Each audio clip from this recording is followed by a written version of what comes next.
नमस्कार विद्यार्थी मित्रांनो, तुमचं स्वागत आहे आपल्या बी द बेस्ट या यूट्यूब चॅनलला. मित्रांनो, तुम्ही मला सांगा, कधी तुम्ही गार्डनमध्ये गेलाय का? मग गार्डनमध्ये गेल्यानंतर तुम्हाला काय काय दिसतं? छान छान अशी फुलं दिसतात आपल्याला, त्याच्यावर भिरभिरणारे असे भुंगे दिसतात, फुलपाखरू इकडनं तिकडनं बसत असतात या फुलावरून त्या फुलांवर. कधी कधी तुम्हाला फ्रुट्सची झाडं असतील तर त्याला असे फ्रुट्स फळं लागलेली सुद्धा दिसतात. मग आज आपण इथे अशीच एक सुंदर कविता बघणार आहोत, आमचा बाग किती छान. मग या कवितेमध्ये कवींनी का बरं काय सांगितलं असेल की आपण निसर्गावर कशा प्रकारे प्रेम केलं पाहिजे, निसर्ग आपल्याला काय देतो आणि आपण निसर्गापासून काय घेतलं पाहिजे, हे छान प्रकारे आपल्याला या कवितेमधून शिकायला मिळणार आहे. तर चला, कविता काय आहे आपली, आमचा बाग किती छान. आधी आपण एक्सप्लेनेशनला जाण्याआधी एकदा ही पोएम रीड करून घेऊया आणि नंतर मग त्याचं स्टँजा वाईज एक्सप्लेनेशन बघणार आहोत. बघा काय दिलेलं आहे. छान छान छान आमचा बाग किती छान, फुलेही छान, फळेही छान, पक्षी किती छान.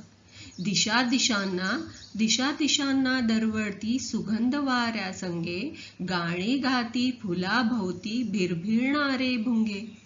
झरातल्या पाण्याशी खेळे वेलींची कमान, रंगीत रंगीत फुलातून हास्य उमलते तेव्हा, गमगमणारा सुवास आपुल्या उरात भरुनी घ्यावा. पेर धरुनी गाता गाता हसून जाईल भात, पिवळा चाफा करीत नाही शेवंतीचा हेवा. जास्वंदीच्या रंगछटेची गुलाब करीतो वा वा. उंच नारळीलाही इथल्या गवताचा अभिमान, काट्यामध्येही फुले हसुनी म्हणती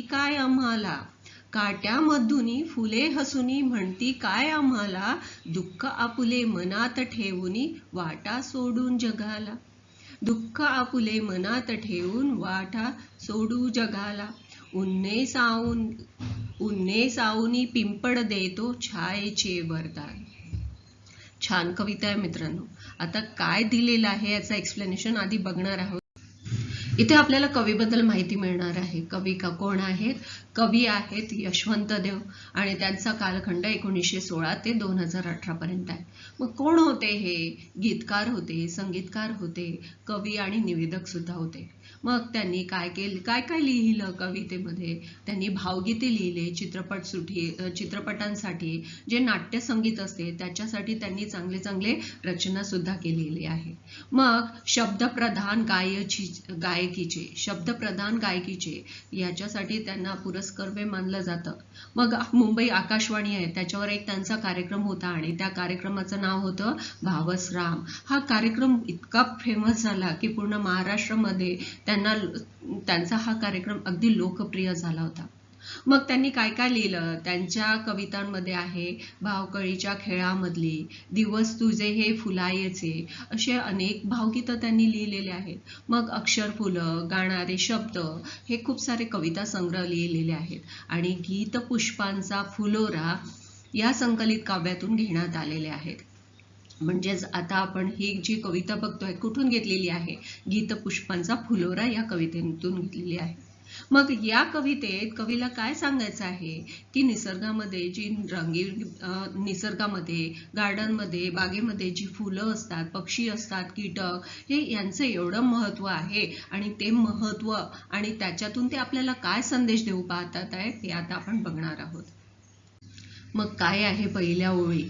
बघा काय आहे. छान छान छान आमचा बाग किती छान, फुलेही छान, फळेही छान, पक्षी किती छान. आता तुम्हाला इथे एक गार्डन दिसतं आहे आणि त्या गार्डनमध्ये मुलं खेळताना दिसत आहेत. मग मुलं म्हणतात की आमचं गार्डन, आमचा हा बगीचा, आमची ही बाग खूप सुंदर आहे. मग इथे काय सुंदर आहे? तर इथल्या सगळ्याच गोष्टी चांगल्या आहेत बरं का. म्हणजे कुठल्याच गोष्टीला आपण नावं नाही ठेवू शकत. इथली फुलं सुंदर आहेत, इथे फळं पण छान आहेत, इथे जे पक्षी आहेत, जे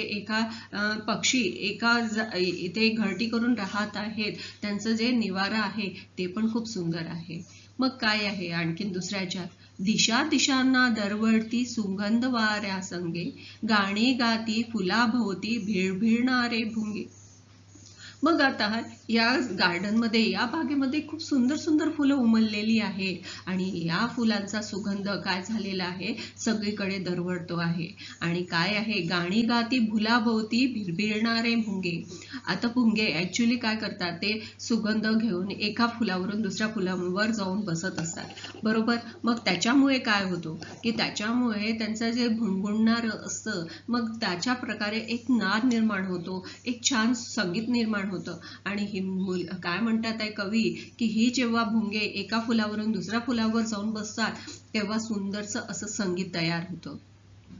मग झरातल्या पाण्याशी खेळे वेलींची कमान.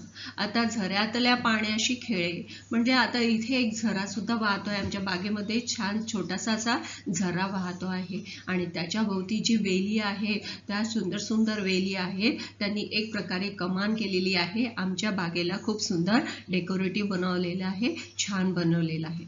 बिलकुल सोप्या ओळी आहेत आणि त्याचा अर्थ तुम्हाला अगदी इझिली समजला असेल. मित्रांनो, तुम्ही कधी गार्डनमध्ये गेलेले आहे का? मग तिथली कुठली फुलं तुम्हाला आवडतात, मला कमेंटमध्ये जरूर कळवा. इथे काय दिलेलं आहे बघा, रंगीत रंगीत फुला फुलातून हास्य उमलते तेव्हा घमघमणारा सुवास आपल्या उरात भरूनी घ्यावा, बरोबर. आता इथे काय म्हटलेलं आहे कवीनी, की फुलामध्ये जेव्हा आपण बगीचेमध्ये जातो, बागेत जातो, तेव्हा आपल्याला वेगवेगळ्या प्रकारची फुलं दिसतात. आपल्याला एकाच प्रकारची फुलं असतात का तिथे? नाही, वेगवेगळ्या प्रकारची फुलं असतात आणि जेव्हा त्या उमलतात तेव्हा आपल्याला असं भासतं की ते आपल्याकडे बघून हास्य करतायत, स्माईल करतायत.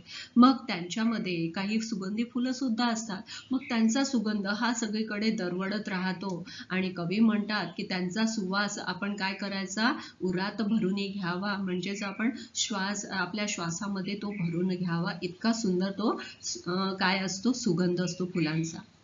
फेर धरुनी गाता गाता हरपून जाईल भान. आता इथलं वातावरण एवढं प्रसन्न असते, एवढं आनंददायी असते की कवी असं म्हणतात की जेव्हा आपण इथे फिरतो तर गाता गाता आपल्याला कुठल्याच गोष्टीचं भान नाही राहत. इथलं वातावरणच आपल्याला आनंदित आणि प्रसन्न करून जातं. नंतर काय दिलेलं आहे, पिवळा चाफा करत नाही शेवंतीचा हेवा. मग आता आपण बघितलेलं आहे की आपल्याला कोणी काही म्हटलं की लगेच राग येतो, आपण पटकनच रिॲक्ट करतो. पण फुलांमध्ये असा हेवा देवा बिलकुल नाही आहे. कारण की चाफा हा काही करत नाही की शेवंतीचं, अरे शेवंतीचं फुल तू किती सुंदर आहे, असा कधी त्याला हेवा वाटला नाही, त्याला कधी जेलस फील वाटलं नाही. मग जास्वंदीच्या रंगछटेची गुलाब करीतो वावा. बघा गुलाबच किती सुंदर आहे ना. गुलाबच इतका सुंदर आहे, पण त्याला कधीच नाही वाटलं की मी इतका सुंदर आहे. उलट तो काय करतो की जास्वंदाचे जे फुलं आहेत त्याच्या सुगंधाचं तो नेहमी प्रशंसाच करतो की अरे तुझ्या याच्यामधले शेड्स किती आहे. म्हणजे निसर्गामधून आपल्याला एक गोष्ट शिकायला मिळते की जी आपल्याजवळ असलेल्या गोष्टीचा कधीही गर्व करू नये आणि दुसऱ्यामधल्या चांगल्या गोष्टी शोधून काढाव्या. हा निसर्गाने इथे दिलेला आपल्याला संदेश मिळतो. मग आणखीन काय आहे, उंच नारळीलाही इथल्या गवताचा अभिमान. म्हणजे नारळाचं झाड एवढं उंच असतं, एवढं मोठं असतं, पण त्याला कधीच असं वाटलं नाही की मी उंच आहे, मी मोठा आहे. त्यांनी कधीच गवताचा हेवा केला नाही, गवताचा त्याला अभिमानच वाटला की नाही, या गवतामुळे सुद्धा निसर्गाला सुंदरता आलेली आहे. म्हणजे छान संदेश आपल्याला कवीने या कवितेतून शिकवलेला आहे.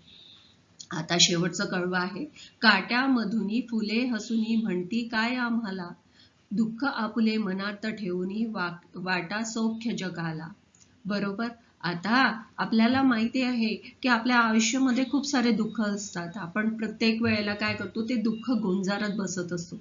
पण इथे निसर्गाने आपल्याला काय शिकवतो की काटे असले तरी नेहमी हसतच राहायचं. म्हणून हा संदेश कोण देतात आपल्याला, फुलं देतात. दुःख आपले मनात ठेवणे म्हणजे आपल्या दुःखाचं आपलं दुःख आपल्याजवळ ठेवून आपल्याजवळचा जो आनंद असतो, आपल्याजवळचं जे सुख आहे ते आपण जगामध्ये सगळ्यांना दिलं पाहिजे.